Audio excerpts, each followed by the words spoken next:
Hello and a very warm welcome to you. Recently, several flat earthers, most notably Ranty, but I think some others have also had a go, have been trying to demonstrate that a density gradient will cause sinking, and therefore when we see light refracted in the atmosphere due to density gradient, it should cause objects to sink rather than to be loomed up. So Ranty has a number of videos on the subject. Sinking experiment crushes the globe rhetoric for observations. Flat Earth sinking confirmed, proof we've all been looking for, and so on. Sinking globe killer, and so on. I believe some of these stuff has featured in, well, it has here, you can see featured in very long video hangouts. Now, I haven't waded my way through all of Ranty's videos and all the many hours of discussion on it, or to find the particular bits that are relevant. What I have done is to go away and do the experiment properly and demonstrate that a sucrose density gradient causes looming and not sinking. And I'd like to share that with you now.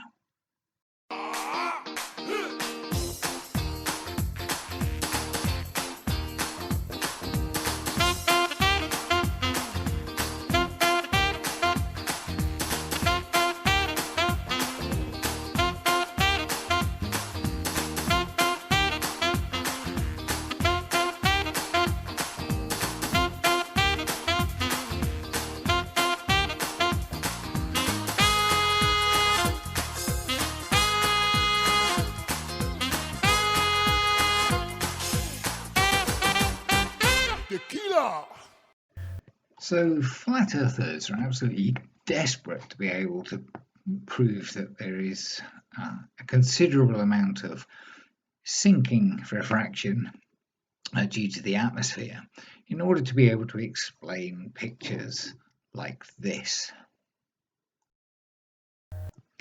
And this. And this. And this. And this. And a whole host of others, far too many to list here. And of course, they really hate the fact that the commonly observed phenomenon of atmospheric looming can explain pictures like this for a spherical Earth. So we can see in this particular video that Ranty certainly seems a little bit concerned about my observations because he refers to them. Now, I don't want to spend a lot of time discussing all the mistakes that Ranty made in his attempts to create sucrose gradients or to demonstrate sinking. As I said, he needs to demonstrate sinking in order to be able to explain this and numerous other observations that I and many other people have made. Ranty does make a number of mistakes, and so I thought I'd have a go at just trying to establish a sucrose gradient and demonstrate that when light passes through a gradient, it refracts in such a way as to cause looming. Just to quickly explain the setup of the experiment, I've got a container here. It's not a completely transparent plastic. I didn't have anything to hand.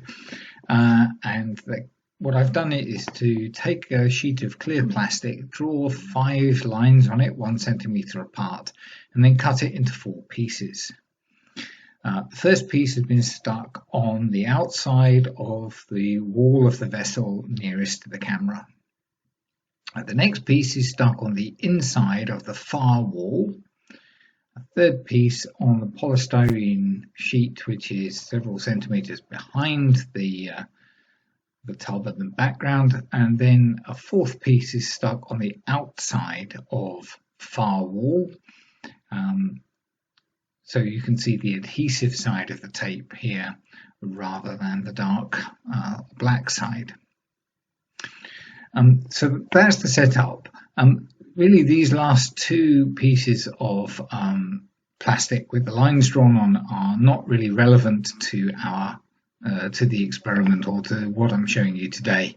I don't know if they'll be relevant to any further analysis, but ignore those for today and just concentrate on the one on the inside of the far wall and this one nearest the camera. Now, the purpose of the near one is to provide a reference. So here I'm using the second line up from the bottom, and that's what I'll use throughout for today's video. And using this as a reference line. So the red line across the screen will be drawn wherever that happens to be in the picture. So if the camera moves just a little bit, we have a reference that we can use that won't change with respect to any of the other things in the picture.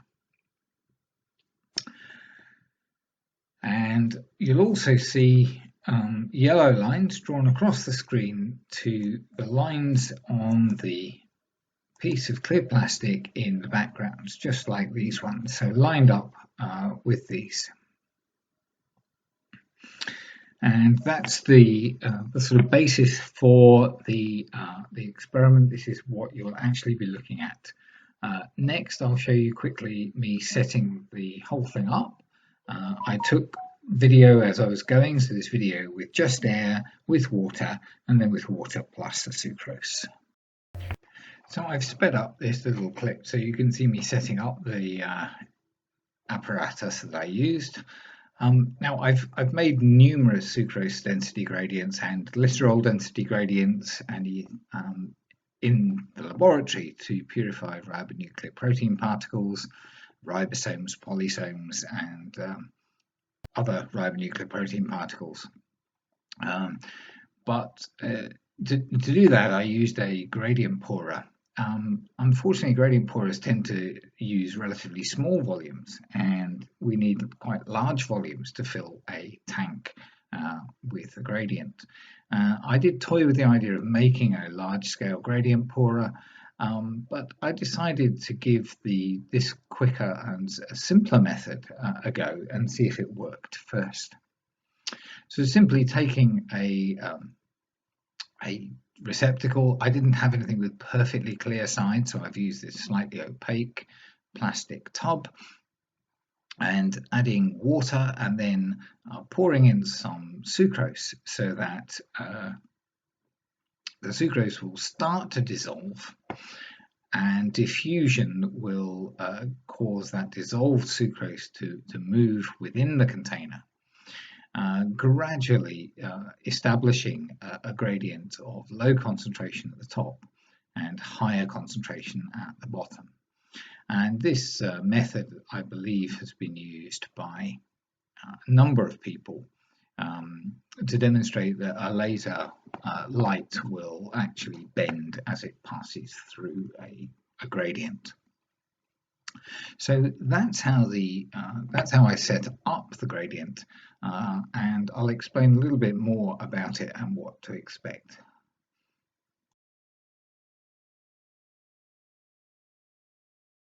Okay, so before we look at the results I actually was able to obtain, I quickly want to go over a few things in diagrams just to help perhaps some people to understand what's actually going on, what they're looking at later on. So the rectangle on screen is to represent the container, and the arrow here shows the location of one line on the far wall.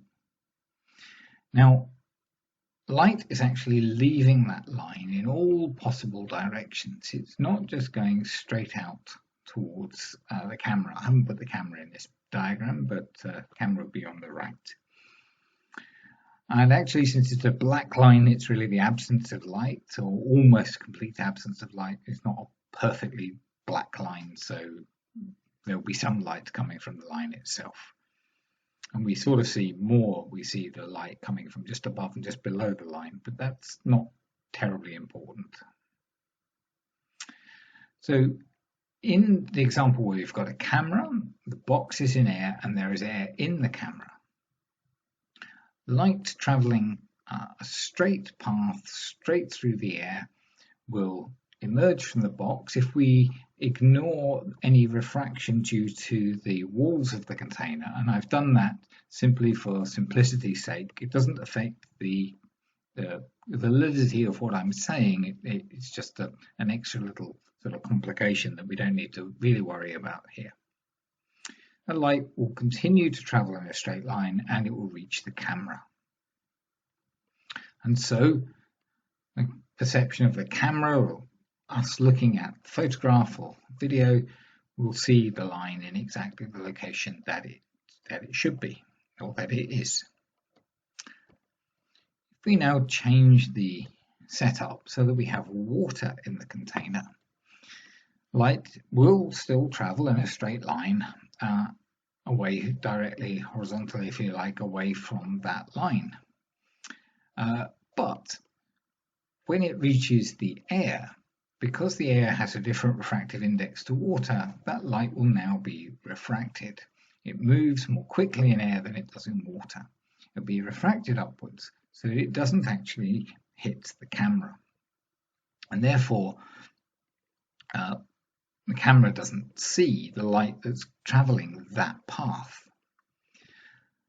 Light traveling in this path downwards through the medium of the water and then refracted upwards will hit the camera, and this will be the light that the camera sensor captures.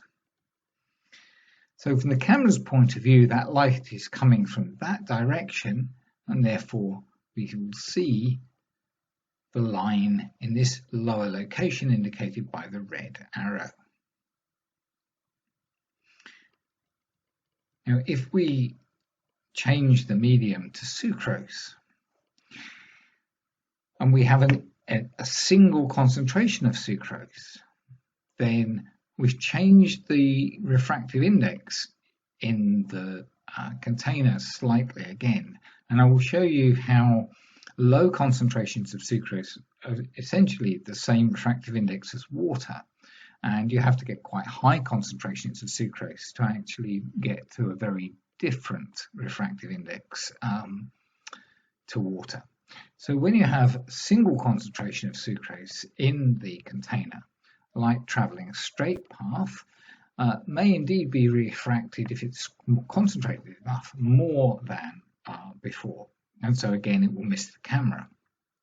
And light traveling in a downward path here would be refracted upwards into the camera, and the perception, if the concentration of sucrose is high enough, would be that the line is in an even lower location. Now I'm going to show you a little table that's got the refractive index of sucrose so that you can see what I'm talking about, and I will tell you now that the concentrations of sucrose I was using, the difference between their refractive index and that of water was not very great. So I didn't see this much lower location of the line in any of the shots that I've taken so far, and it's something I'm going to have to do slightly differently later on. This website has a table which shows how the refractive index of a sucrose solution changes as you increase the concentration of sucrose. So it starts off with 0% sucrose and gradually increases the percentage concentration of sucrose and shows the refractive index, presumably measured using a device designed to measure refractive index. And you can see that the refractive index goes from the refractive index of water and increases steadily as you increase the concentration of sucrose up to about 1.5 at a sucrose concentration of 84%. Now, my demonstration is not designed to use precise figures and precise concentrations. So we won't be actually applying these figures, but it does show that the refractive index changes relatively little at low concentrations. It's not until we start to get above 8%, even above 10%, that we get more than a 0.01 change in the refractive index.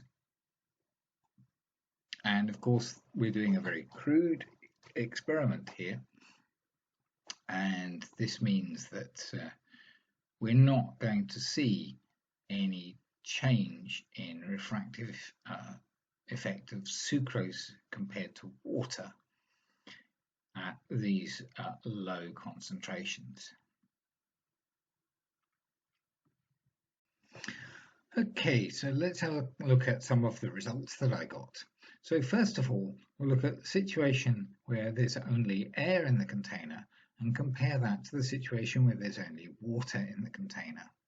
And what I've done is to draw the red line across level with this second black line on the front of the box and lined up the water picture so that the red line lines up. And if we, it doesn't look great on this level of zoom, but if we zoom in, just bear with me for a second.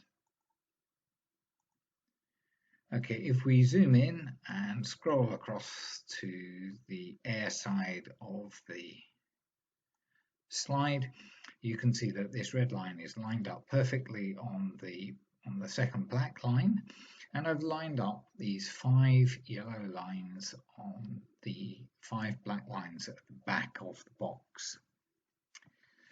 So if there is the refractive index of water and the air between the box and the camera have the effect that I described in my diagrams, we should see that these 5 lines have dropped down below the corresponding yellow lines.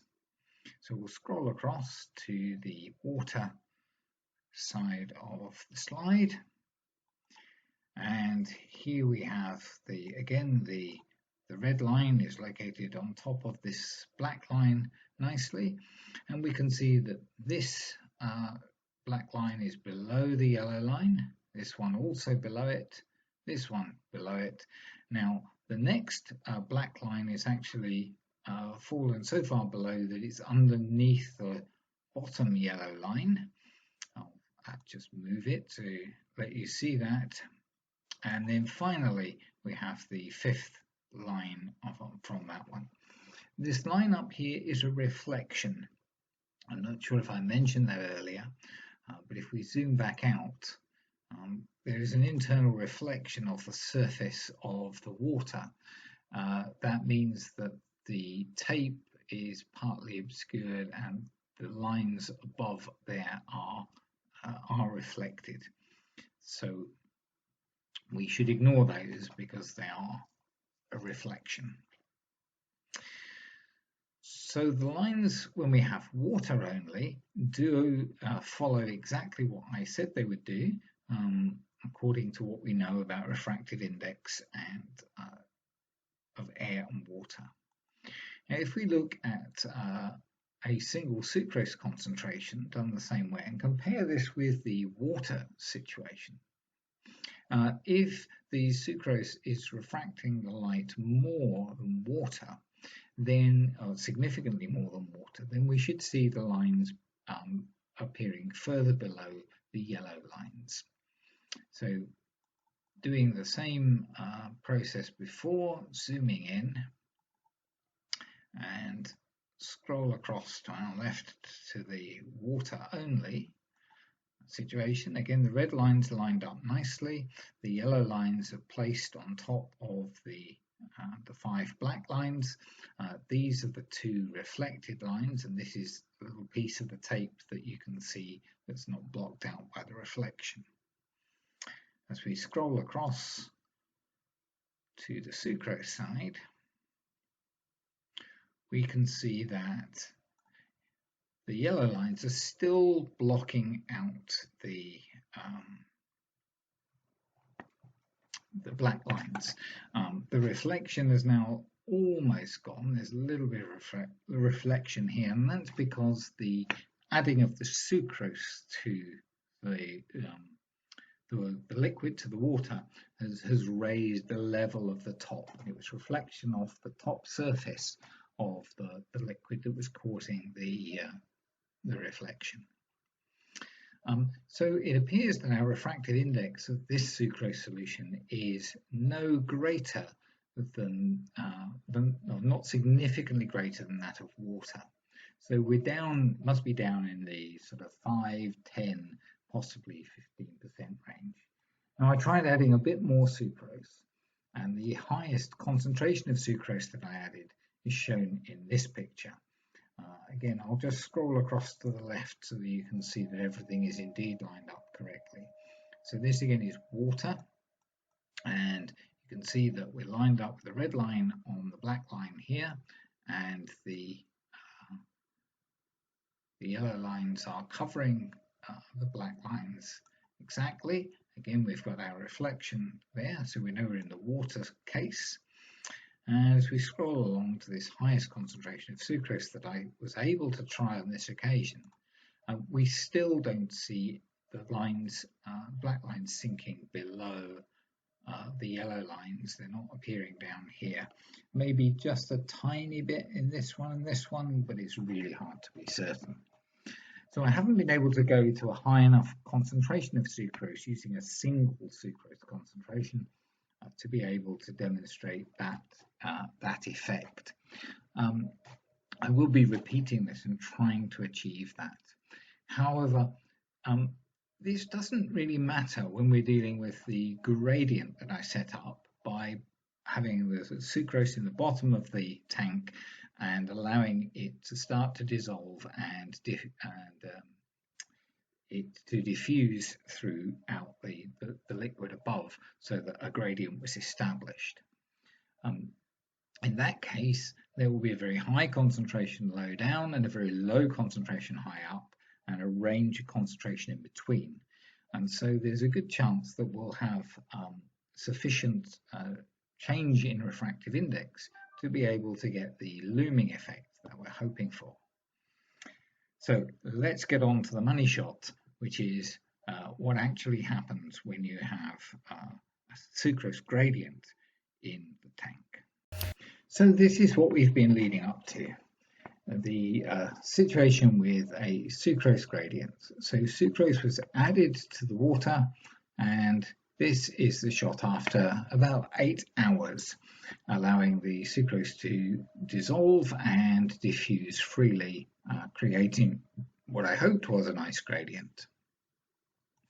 So if we can zoom in, if my computer will let me.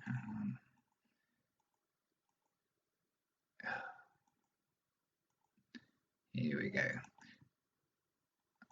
So if we zoom in and just scroll to the left quickly, just to satisfy any doubters that we have still used the single water shot. We have the red line lined up on the second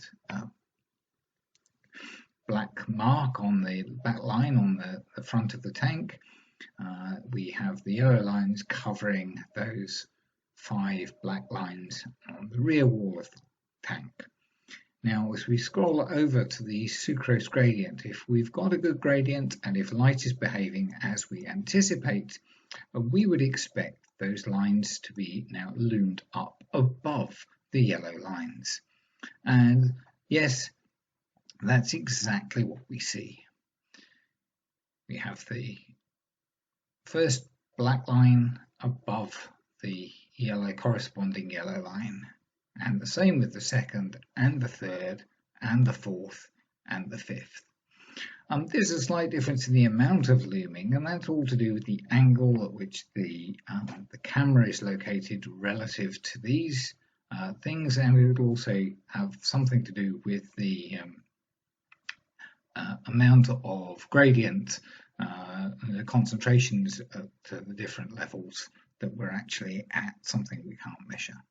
I'll just scroll back because I jumped a little bit there just to really convince people that we really do have looming going on. So the black lines are completely covered by the yellow lines using our reference mark here.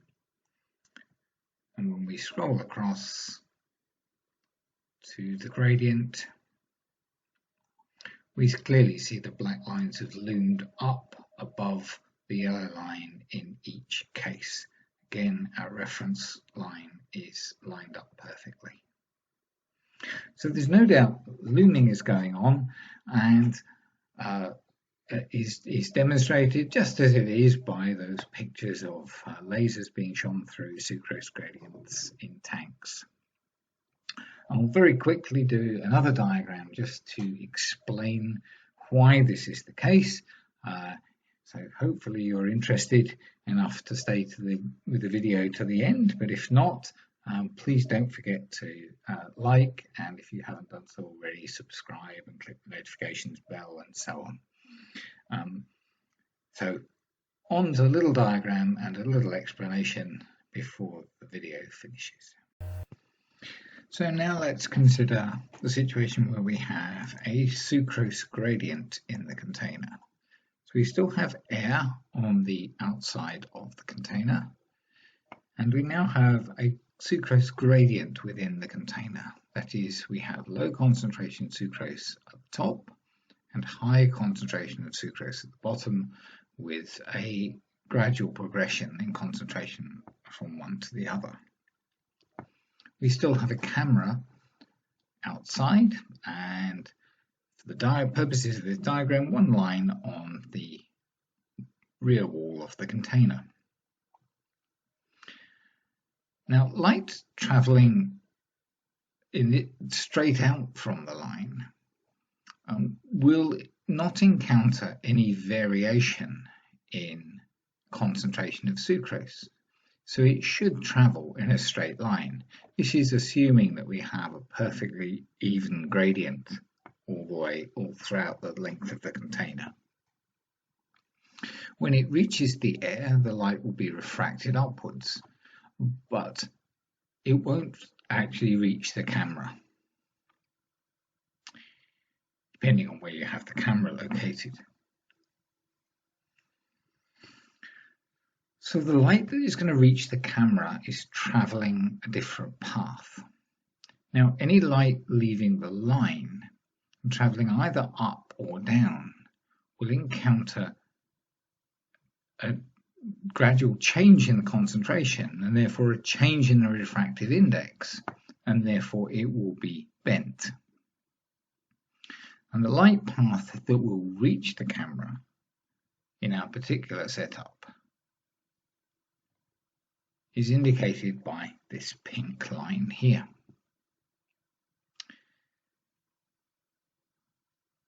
Once the light reaches the wall nearest the camera,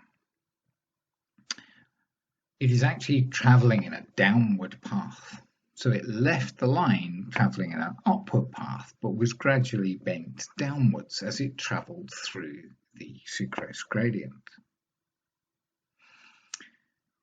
As soon as it reaches the air, it will then be bent upwards slightly from that downward path and follow a straight path into the camera.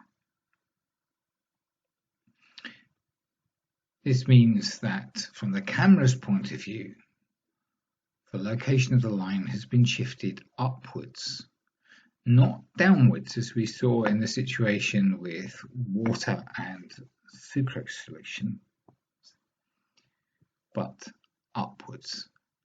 The effect of looming, caused by a density gradient, in this case a density gradient of sucrose, until we have an apparent location of the line.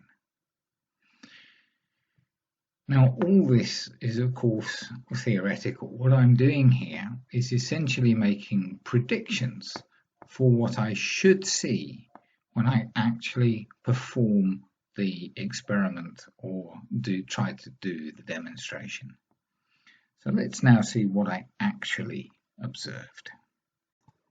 So thanks for watching, and I'll leave you all with this zoomed in shot showing the clear looming with the black lines above the yellow lines. Please like, subscribe, click the notification bell and all that jazz if you like this and want to see more, and leave your comments below, and we can have a discussion about what this experiment has shown.